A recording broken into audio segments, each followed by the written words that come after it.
अस्सलामुअलैकुम स्टूडेंट्स, आज हम पंजाब टेक्स्ट बुक का यूनिट 1 स्टार्ट कर रहे हैं। कम्प्लेक्स नंबर हमारी यूनिट का नेम है। इसकी एक्सरसाइज नंबर 1 में स्टार्ट करवाने जा रही हूँ, जिसमें क्वेश्चन नंबर 1 में आपको मल्टीप्लिकेटिव इन्वर्स किसी भी कम्प्लेक्स नंबर का पूछा गया है। अब कम्प्लेक्स नंबर बेसिकली दो पार्ट पर मुश्तमिल होता है, एक रियल पार्ट होता है और एक इमेजिनरी पार्ट होता है। और किसी भी कम्प्लेक्स नंबर को आप z से रिप्रेजेंट कर सकते हैं। इसके अलावा जो हमारा रियल पोर्शन है उसको हमने a से रिप्रेजेंट किया है, और जो हमारा इमेजिनरी पार्ट है उसको हमने b से रिप्रेजेंट किया है। और इन दोनों का कम्बिनेशन यानी a प्लस आयोटा b को हम z से रिप्रेजेंट कर रहे हैं। ये कम्प्लेक्स नंबर है और आपसे क्वेश्चन नंबर 1 में multiplicative inverse of any complex number पूछा गया है। अब किसी भी कम्प्लेक्स नंबर का अगर हमने मल्टीप्लिकेटिव इन्वर्स ढूंढना है तो उसका एक फार्मूला है और इसको हम z इन्वर्स से रिप्रेजेंट करेंगे, और वो आपको इस वक्त स्क्रीन पर नज़र आ रहा है। z inverse is equal to a dividing by a square plus b square, और फिर ये जो बीच में कॉमा है ये हमें सेपरेशन बता रहा है, यानी इस कॉमे से पहले वाला जो हमारे पास पोर्शन है वो रियल पार्ट है और बाद वाला हमारे पास इमेजिनरी पार्ट है। तो अभी जो सेकंड पोर्शन है यानी इमेजिनरी पार्ट वो हमारे पास इन्वर्स के केस में क्या बन जाएगा, minus B dividing by A square plus B square. अब ये ए स्क्वायर और बी स्क्वायर क्या है, ये ए हमारे पास रियल पार्ट है और बी जो है वो आयोटा को छोड़कर जो पोर्शन बचता है वो हमारे पास बी कहलाता है। इस वक्त आपको स्क्रीन पर जो नज़र आ रहा है z is equal to A plus iota B, उसमें जो ए है वो हमारे पास रियल पार्ट और बी हमारे पास इमेजिनरी पार्ट को जाहिर कर रहा है। इमेजिनरी पार्ट में फ़र्क सिर्फ यही है कि इमेजिनरी पोर्शन में आयोटा आएगा। ठीक है, अभी हम क्वेश्चन नंबर 1 स्टार्ट कर रहे हैं। फर्स्ट एक्सरसाइज का फर्स्ट क्वेश्चन है जिसमें z आपको दिया गया है -4 7। ये आपके पास जो -4, 7 दिया हुआ है, ये -4 दरअसल a है और 7 आपके पास b है। याद रखिएगा, जैसा कि ऊपर आपको z की नोटेशन बताई गई है कि इसको आपने कम्प्लेक्स नंबर को रिप्रेजेंट कैसे करना है, वो आपने a, b यानी रियल पार्ट फिर कॉमा इमेजिनरी पार्ट से रिप्रेजेंट करना है। तो इस वक्त हमारे केस में -4 जो है वो हमारे पास रियल पोर्शन है और 7 जो है वो इमेजिनरी पोर्शन है। तो हम इसे लिखेंगे z is equal to -4 plus iota 7। Iota को आप तरतीब या के लिहाज से बाद में भी 7 के बाद में भी लिख सकते हैं, कोई उसमें हर्ज नहीं है। ओके, अब हमने ए पोर्शन को अलग कर लेना है क्योंकि हमारे क्वेश्चन में जो हमने मल्टीप्लिकेटिव इन्वर्स तलाश करना है उसके लिए हमें रियल और इमेजिनरी पोर्शन को अलग अलग रिप्रेजेंट करना है। तो मैंने उसको ए से और बी से ही रिप्रेजेंट कर दिया है। ए हमारे पास -4 है, बी हमारे पास 7 है हमारे केस के लिहाज से। तो अब सिंपली हम z इन्वर्स का फार्मूला लगाते हैं और वो फार्मूला हम लिख लेते हैं -4 यानी ए की जगह पर हमने -4 लिखना है और -4 स्क्वायर प्लस 7 स्क्वायर। ठीक है, यानी इमेजिनरी पोर्शन का स्क्वायर, कॉमा माइनस बी आपके पास 7 है, 7 डिवाइडिंग बाय ए स्क्वायर आपके पास -4 है तो -4 स्क्वायर प्लस 7 स्क्वायर। अब हम इसको सिंपली सॉल्व कर लेते हैं।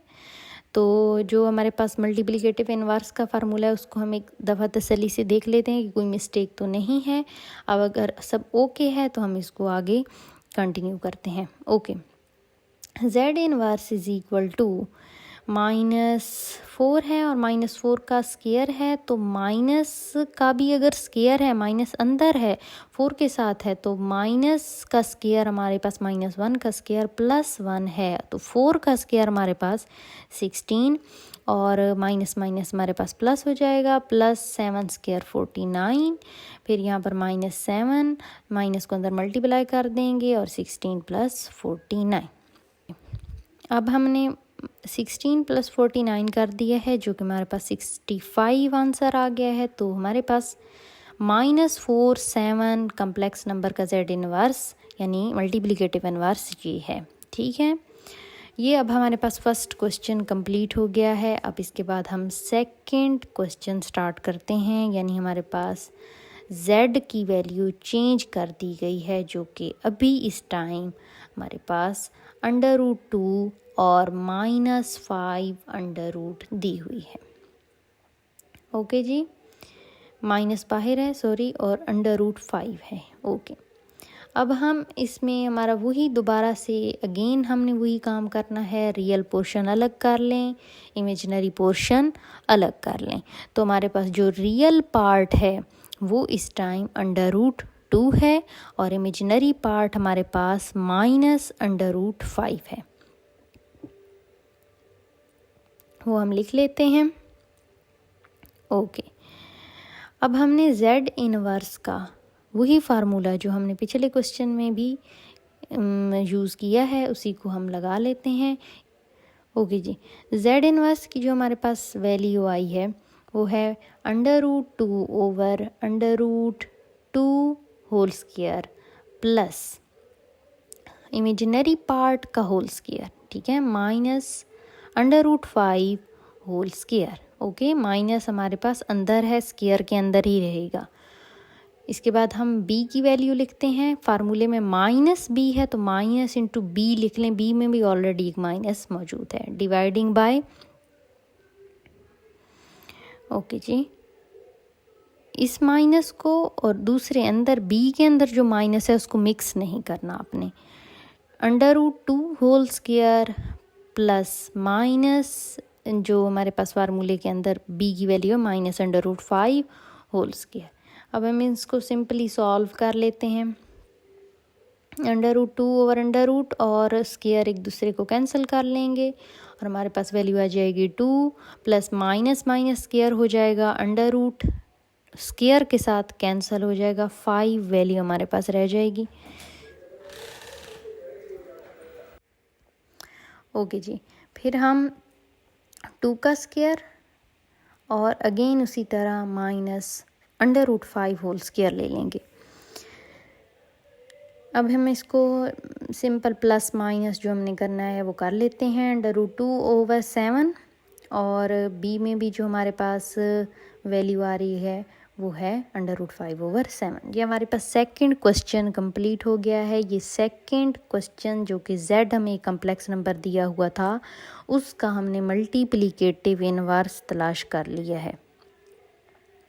अभी हम थर्ड क्वेश्चन स्टार्ट करते हैं। इसी क्वेश्चन नंबर 1 के 3 पार्ट थे, मैं इस वक्त तीनों पार्ट आपको करवा रही हूँ और अभी हम थर्ड क्वेश्चन स्टार्ट कर रहे हैं। आपको कम्प्लेक्स नंबर दिया हुआ है 1 0। ठीक है, रियल पार्ट हमारे पास इस टाइम 1 है और इमेजिनरी पार्ट इस टाइम हमारे पास 0 है। z इनवर्स का फार्मूला लगाएं। a dividing by a square plus b square है तो ये हमारे पास 1 है, dividing by 1 square plus b square यानी 0 स्क्वायर, माइनस b तो -0 over 1 square plus 0 square. Okay जी, माइनस जो 0 है उसको भी हम सॉल्व करते हैं। आप जानते हैं कि 0 पर कोई चीज़ भी डिवाइड हो तो वो उसको हमेशा 0 ही बना देता है, यानी उस पर किसी भी चीज़ 0 किसी चीज़ पर डिवाइड हो रहा है तो आंसर 0 ही आएगा। तो हमारे पास जो सिंपल आंसर इस टाइम बनेगा, जो बचेगा वो हमारे पास सिर्फ रियल पार्ट है। तो 1 डिवाइडिंग बाय 1 करें तो 1 ही आएगा और 0 0 ही रहेगा। तो z जो कि 1 0 था उसका मल्टीप्लिकेटिव इनवर्स भी हमारे पास अगेन 1 0 ही आया है। ये तीनों क्वेश्चन सॉल्व हो गए हैं।